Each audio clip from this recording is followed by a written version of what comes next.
Welcome to this video guide to the use of sandbags and aqua sacs on behalf of the County Durham and Darlington Local Resilience Forum. Floods can happen anywhere at any time. Sandbags and aqua sacs will not stop the water completely, but may reduce the impact of flooding. It is important to consider if sandbags are your best option for protecting your home.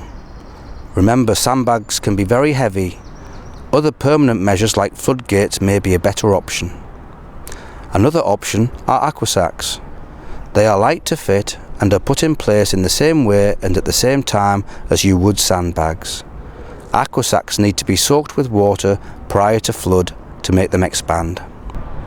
Sandbags and other property flood protection measures should be deployed in advance of any anticipated flooding, not at the last minute. Keep up to date with weather forecasts and flood warnings from the Environment Agency. Go online to register with the free flood warning service at the website shown below. Sandbags are heavy and can be made of rough material, so always wear gloves and sensible footwear when filling, laying and disposing of them. It is key to remember, do not overfill the bags. One sandbag can weigh between 15 and 20 kilos, so they will be heavy to carry and the sand will be too compressed to be effective.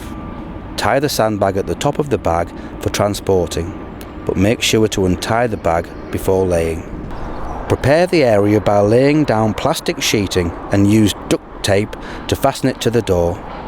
This will reduce seepage of water through the sandbags. Sandbags should be laid like brickwork, laying the first sandbag at one end of what will become a sandbag wall and laying each sandbag in turn to the other end. Place the next sandbag on top of the flap of the sandbag before until the end of the row. In this way there will be no gaps between the bags. Make sure to flatten the top of the sandbag row with your foot before adding the next row to help make the structure more stable. Stagger the rows so that the sandbags on the layer above lie across the gap between the two bags on the layer below. A curved wall in an arch is stronger than a straight wall, while the wall should be at least 2 layers high. Additional layers may be needed depending on the expected flood height. If you want to lay additional sandbags later, the wall must have depth as well as height to stop it falling over.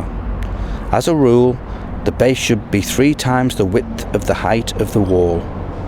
Finally, bring the flap of plastic sheeting up and over the sandbags and secure. You can purchase Hessian sandbags and sand from builders merchants and home improvement shops.